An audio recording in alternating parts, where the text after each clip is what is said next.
For the motion, a Ghanaian woman's place is the home. Otherwise, she is falling out of tradition. Ladies and gentlemen, panel of judges, please permit me to ask my co-debater here a question.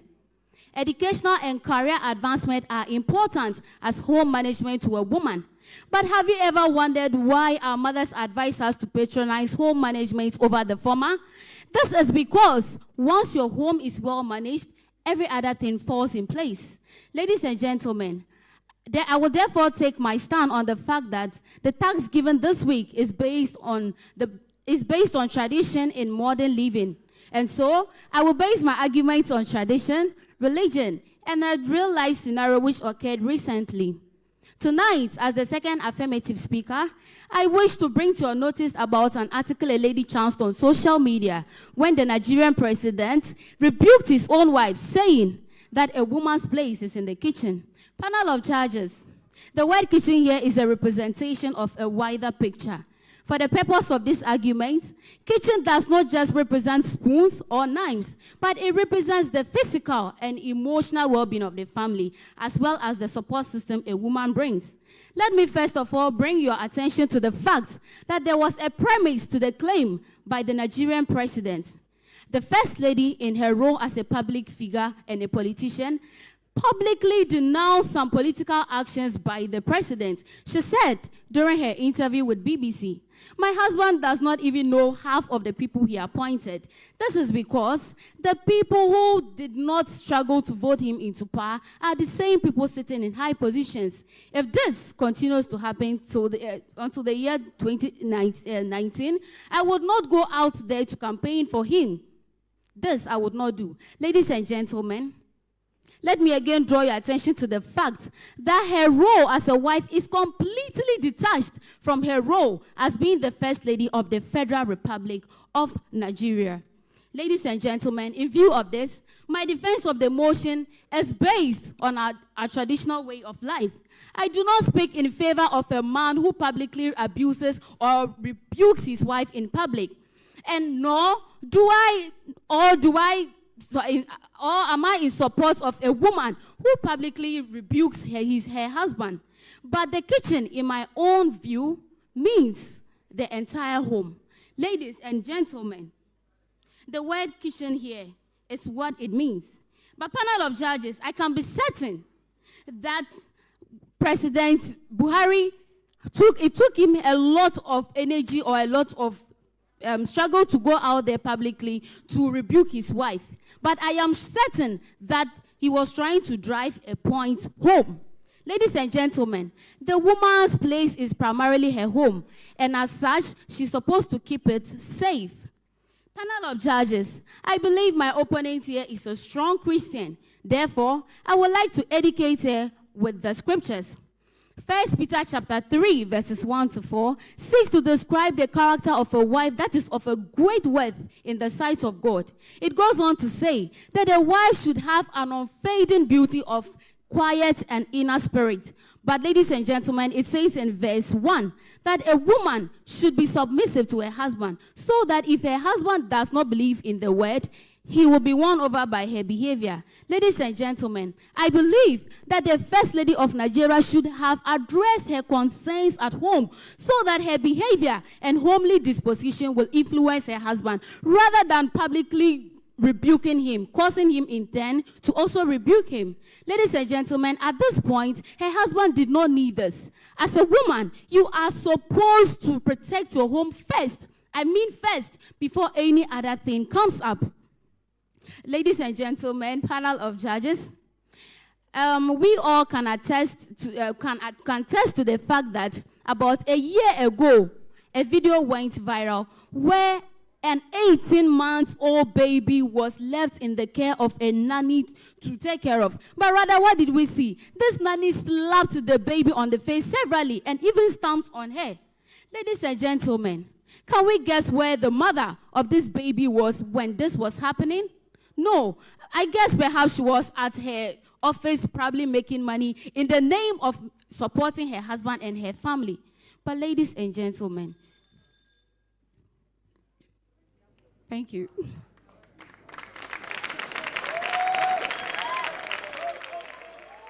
panel of judges, fellow debater, ladies and gentlemen. My name is Abena, and I strongly rise to oppose the motion, and I quote, "A Ghanaian woman's place is the home, otherwise she's falling foul of tradition," unquote. I'm surprised my opponent has the moral right to climb up this stage to speak. Please, is this place a kitchen? Oh, I guess she is lost. My dear, no need to scream, no need to cry. Use your tissue and wipe your tears. Listen to fast so you can be on track. Honorable judges, a woman is defined by the Cambridge English Dictionary as an adult female human being. The Oxford Dictionary describes an adult as a person who is fully grown or developed. A woman, therefore, is a female Homo sapien who is fully developed physically, cognitively, emotionally, and socially. Why then would an individual with all these qualities be subjected to just the home, the kitchen to be precise? Oh yes, it is very true that women joined the workforce during the World War II when men had gone to war. So they doubled as breadwinners and caretakers of the family. But this can be seen as strength of women being able to multitask. Hence, they should be allowed to exercise that strength beyond their home. Oh yeah, I see. Her deepest fear isn't that women are inadequate. No. Her deepest fear is that women are powerful beyond measure. Honorable judges, women have valuable skills and insight that we need to adequately represent in the workforce. Our economy benefits when more women participate. Per a publication by the World Bank and Ghana Statistical Service in 2013, Ghana's extreme poverty dropped from 37.6% in 1991 to 9.6% in 2013. And I can boldly say that women empowerment beyond the kitchen greatly influenced this. Ladies and gentlemen, when women were just made glued to their kitchen, family become disadvantaged, marginalized and vulnerable when the breadwinner is dead or become incapacitated. Do you know why? Because their mothers were not economically independent, and is this what we want for our families? There is a dictum that goes, and I quote, "A hungry man is an angry man," unquote. Have we ever wondered what poverty can drive our children into? No. I'm not sure my opponent knows, because if she does, she wouldn't have the guts to climb up this stage to throw dust into people's eyes. But let me tell her, they engage themselves in all forms of social vices such as prostitution, armed robbery, pickpocketing, drug abuse, amongst others, just to make a living. And is this what we want for our children? No. That is why I get astonished when I see people argue that women joining the workforce is the sole reason why some children turn out badly. Every child needs the nurturing of both parents. So it's probably about time we shift the conversation from women being in the kitchen to how both parents will manage their work and their family lives. Ladies and gentlemen, stating that a woman's place is the home or in the kitchen is disregard to everything women have done for the benefits of the world. Imagine people like Madame Teresa, Florence Nightingale, Efata Linda Ampar, amongst others, stayed home and became housewife. Imagine if all Santua did for the Ashanti Kingdom was to cook eto and body and pesi. Where would the Ashanti Kingdom have been now? Ladies and gentlemen, a woman's place is wherever she wants it to be, wherever her dreams, drive, ambitions, abilities will take her. It is so unfair to claim that a specific gender should be subjected to just one main objective in life. No. Yes, it is no fault of someone to allude to the fact that women's place is in the kitchen. Yes, in the olden days, women were not supposed to go to school and were always relegated to the background. But today, due to modernization and civilization, that mentality has been changed. Enunti, oba betumi ra kitchen. Sansu no oba betumi akọ school mu. Oba betumi ara law firm. She can be at the Parliament House, and one day, a woman will become the president of our nation, Ghana.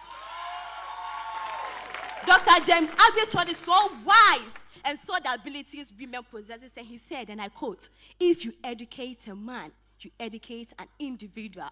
But if you educate a woman, you educate the whole nation," unquote. But do you know why? Because women are powerful beyond measure. Honorable judges, ladies and gentlemen, I have nothing more to say than to ask you rally behind me and fight against the statement the Nigerian president made, and I quote, that his wife belongs to his kitchen, unquote. In penny force, no food Japan, and a piano, Madame Wati. Okay. And as I mentioned to you earlier, the ladies are being coached. Wekia was coached by Bride Kwesi Asempa, who's acting head of station at Adunia 95.1 FM in Accra. And Abena was coached by Babina Finwalker. Ladies, now I'll give you 1 minute each. If you want to bite some more bites, let's see blood. Okay, so to clarify this, my opponent here says that she gets that the stage here is not a kitchen. But please, my opponent, this platform, it's all about tradition. And so if you don't believe in tradition, there is no need for you either to be here.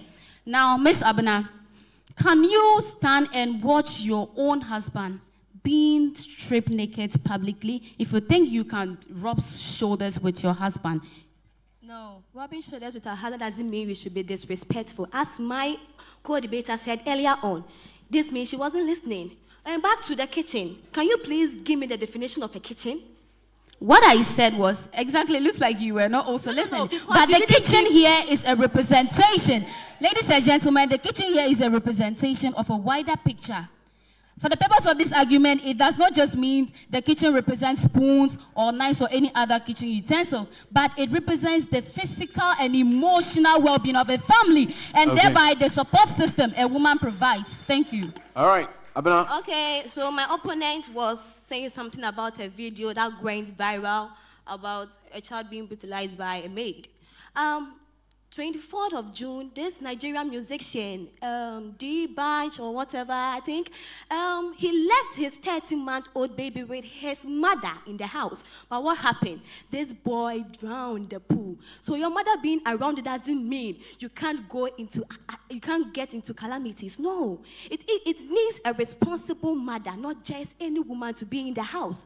You can all bear with me that some of our nannies knows us better than our mothers. Why? Because they are responsible. That's it. Okay. We're at each other.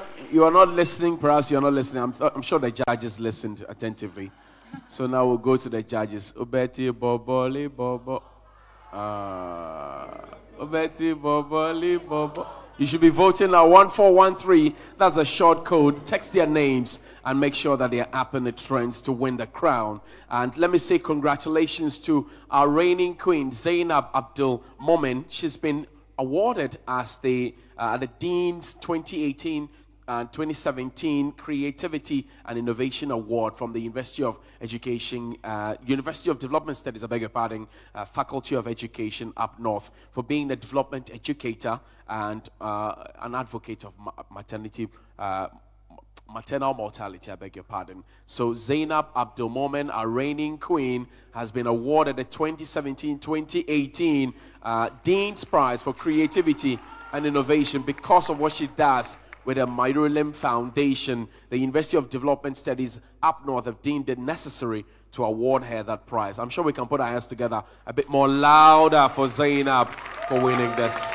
Let's go over now to the judges and hear from them. Jadlin, I'll start with you. I'm sure you were listening. The ladies are accusing each other that they were not listening to themselves. Oh, I was listening keenly. Wekia, I thought your argument was a bit weak. Your presentation wasn't convincing at all. And you didn't finish your presentation. You were cut short, but you knew you had 4 minutes to do your presentation. You know, so apart from the fact that all that you said wasn't that convincing, you couldn't also finish. Abena, I thought you nailed it. You took it very personal, and you won me over. Well done. Congratulations. All right. Judge Benny. I agree with Judge Linda on this. I think the points, Wekia, I think the points you put forward were not strong enough. You were not timely, so you couldn't finish. You had to be interrupted by the timekeeper. That's never good for a debate. Some of the points were quite weak. Abena was good. insofar as you were timely, your arguments were convincing. I think that you should be a bit calmer in projecting your points. You know, just have a bit of panache in your projections. You know, so that the elegance comes through. But your points were factual and good. Thank you very much. Thank you very much, ladies.